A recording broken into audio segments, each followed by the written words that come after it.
Hi hello friends, welcome to Sumi's ಮನೆ ಅಡುಗೆ recipes. ಇವತ್ತು ನಾನು ನಿಮಗೆ ಕಡಲೆಪುರಿ ಅಥವಾ ಮಂಡಕ್ಕಿ ಮತ್ತು ಪಫ್ಡ್ ರೈಸ್ ಅಂತ ಹೇಳ್ತೀವಲ್ಲ, ಅದನ್ನು ಯಾವ ರೀತಿ ಕ್ರೇವಿಂಗ್ಸ್ ಮಾಡೋದು ಅಂತ ತೋರಿಸ್ಕೊಡ್ತಾ ಇದ್ದೀನಿ. ಇಲ್ಲಿ ನಾನು 3 ಟೈಪ್ಸ್ ತೋರಿಸ್ತಾ ಇದ್ದೀನಿ.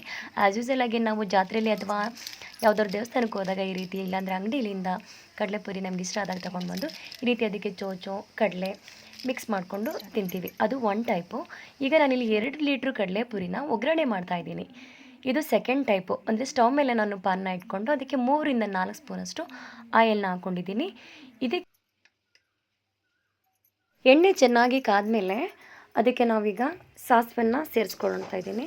ಸಾಸಿವೆ ನಿಮಗೆ ಬೇಕಂದರೆ ಹಾಕೊಳ್ಳಿ, ಇಲ್ಲಾಂದರೆ ಹಾಕೊಳ್ಳೋ ನೆಸೆಸಿಟಿ ಇಲ್ಲ, ಅದು ಆಪ್ಷನಲ್ ಅಷ್ಟೇ. ಜಸ್ಟು ಅದು ಒಂದು ಸ್ವಲ್ಪ ಚಿಟಪಟ ಅನ್ನಲಿ ಅಂದಕ್ಕೋಸ್ಕರ ಹಾಕ್ಕೊಂಡಿರೋದು. ನೀವು ಹಾಗೆ ಡೈರೆಕ್ಟಾಗಿ ಗ್ರೌಂಡ್ನಟ್ ಬೀಜ ಅಥವಾ ಕಡಲೆ ಬೀಜನ ಹಾಕ್ಕೊಂಡು ಈ ರೀತಿ ಫ್ರೈ ಮಾಡ್ಕೊಳ್ಬೋದು. ನಾನಿಲ್ಲಿ ಒಂದು 5 ಸ್ಪೂನಷ್ಟು ಗ್ರೌಂಡ್ನಟ್ ಬೀಜನ ಹಾಕ್ಕೊಂಡು ಫ್ರೈ ಮಾಡ್ಕೊತಾ ಇದ್ದೀನಿ.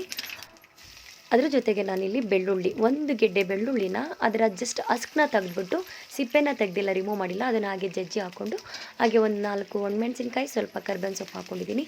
ಇದ್ರ ಜೊತೆಗೆ ನೀವು ತೆಂಗಿನಕಾಯಿ, ಹಸಿ ತೆಂಗಿನಕಾಯಿ ಆದರೂ ಆಗಿರ್ಬೋದು ಅಥವಾ ಕೊಬ್ಬರಿನಾದರೂ ಆಗಿರ್ಬೋದು, ಒಂದು ಸಣ್ಣದಾಗಿ ಹಚ್ಚಿ ಕಟ್ ಮಾಡಿಬಿಟ್ಟು ಫ್ರೈ ಮಾಡ್ಕೊಳ್ಬೋದು ಇದ್ರ ಜೊತೆಗೆ, ಕಡಲೆ ಬೀಜದ ಜೊತೆಗೆ. ಹಾಗೆ ಗೋಡಂಬಿ ಕೂಡ ಸೇರಿಸ್ಕೊಳ್ಬೋದು, ಅದನ್ನು ತುಂಬ ಟೇಸ್ಟಿಯಾಗಿರುತ್ತೆ.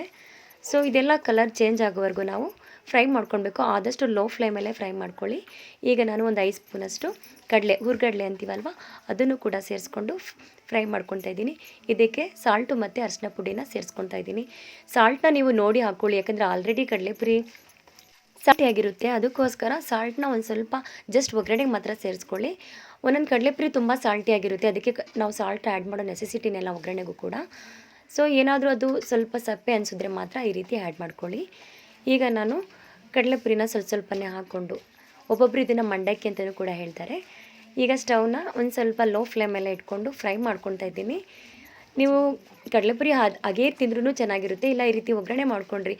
ಯಾವಾಗಾದರೂ ನೀವು ಜಾಸ್ತಿ ತಂದುಬಿಟ್ಟಿರ್ತೀರ, ತುಂಬ ಮೆತ್ಕಾಗ್ಬಿಟ್ಟಿರುತ್ತೆ ಕಡಲೆಪುರಿ, ಆಗ ನೀವು ಈ ರೀತಿ ಫ್ರೈ ಮಾಡಿ ಒಗ್ಗರಣೆ ಮಾಡಿ ತಿಂದರೆ ತುಂಬಾ ಟೇಸ್ಟಾಗಿರುತ್ತೆ. ಮಕ್ಕಳು ಕೂಡ ತುಂಬ ಇಷ್ಟಪಡ್ತಾರೆ. ಅದರಲ್ಲೂ ಮಳೆಗಾಲದಲ್ಲಿ, ಚಳಿಗಾಲದಲ್ಲಂತೂ ಈವ್ನಿಂಗ್ ಸ್ನ್ಯಾಕ್ಸ್ಗೆ ಇದು ಹೇಳಿ ಮಾಡಿಸೋಂಥ ಒಂದು ರೆಸಿಪಿ ತುಂಬಾ ಟೇಸ್ಟಿಯಾಗಿರುತ್ತೆ.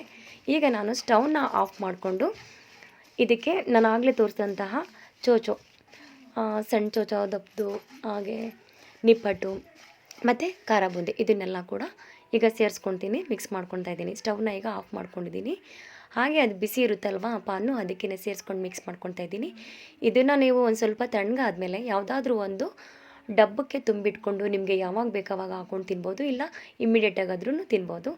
ಈಗ ಇದೇ ಒಗ್ಗರಣೆಗೆ ನಾನು ಇನ್ನೊಂದು ರೀತಿ, ಅಂದರೆ ಬೇಲ್ಪುರಿ ತಿಂತೀವಲ್ವ ಆ ಟೈಪ್ ಮಾಡ್ಕೊಳ್ಬೋದು. ನಾವೇ ಯಾವುದೇ ರೀತಿ ಮಸಾಲೆ ಹಾಕ್ತೇನೆ ಸಣ್ಣದಾಗಿ ಎಲ್ಲ ಐಟಮ್ಸ್ನ ಹಚ್ಕೊಂಡು, ಅಂದರೆ ನನಗೆ ತೋರಿಸಿದ್ನಲ್ವ, ಈರುಳ್ಳಿ, ಸೌತೆಕಾಯಿ, ಕೊತ್ತಂಬರಿ, ನೀವು ಬೇಕಾದರೆ ಟೊಮೊಟೊ ಕೂಡ ಸೇರಿಸ್ಕೊಳ್ಬೋದು. ಅದ್ರ ಜೊತೆಗೆ ನಿಂಬೆಹಣ್ಣು ರಸ, ಪೆಪ್ಪರ್ ಪೌಡರು, ಕ್ಯಾರೆಟ್ ತುರಿ, ಜೊತೆಗೆ ಚೋಚೋ, ನಿಪ್ಪಟ್ಟು, ಖಾರ ಬೂಂದಿ, ಇದನ್ನೆಲ್ಲ ಸೇರಿಸ್ಕೊಂಡು ಅಲಂಕಾರ ಮಾಡಿಬಿಟ್ಟು ತಿಂತಾ ಇದ್ದರೆ ತುಂಬಾ ಟೇಸ್ಟಿಯಾಗಿರುತ್ತೆ, ಎಮ್ಮಿ ಅಂತ ಹೇಳ್ಬೋದು. ಸೊ ಈಗ ಅದರಲ್ಲೂ ಮಳೆಗಾಲದಲ್ಲಿ, ಚಳಿಗಾಲದಲ್ಲಿ ಈವ್ನಿಂಗ್ ಸ್ನ್ಯಾಕ್ಸ್ಗಂತೂ ಹೇಳಿ ಮಾಡಿಸಿದಂಥ ಒಂದು ರೆಸಿಪಿ. ಟ್ರೈ ಮಾಡಿ ನೋಡಿ, ಹೇಗೆ ಬಂತು ಅಂತ ನನ್ನ ಒಂದು ಕಮೆಂಟ್ ಸೆಕ್ಷನಲ್ಲಿ ಕಮೆಂಟ್ ಮಾಡಿ ತಿಳಿಸಿ. ಇಷ್ಟ ಆದರೆ ಮಾತ್ರ ಲೈಕ್ ಮಾಡಿ, ಶೇರ್ ಮಾಡಿ, ಕಮೆಂಟ್ ಮಾಡಿ. ಹಾಗೆ ತಪ್ಪದೇ ಸಬ್ಸ್ಕ್ರೈಬ್ ಮಾಡೋದನ್ನ ಮರಿಬೇಡಿ. Thanks for watching my channel.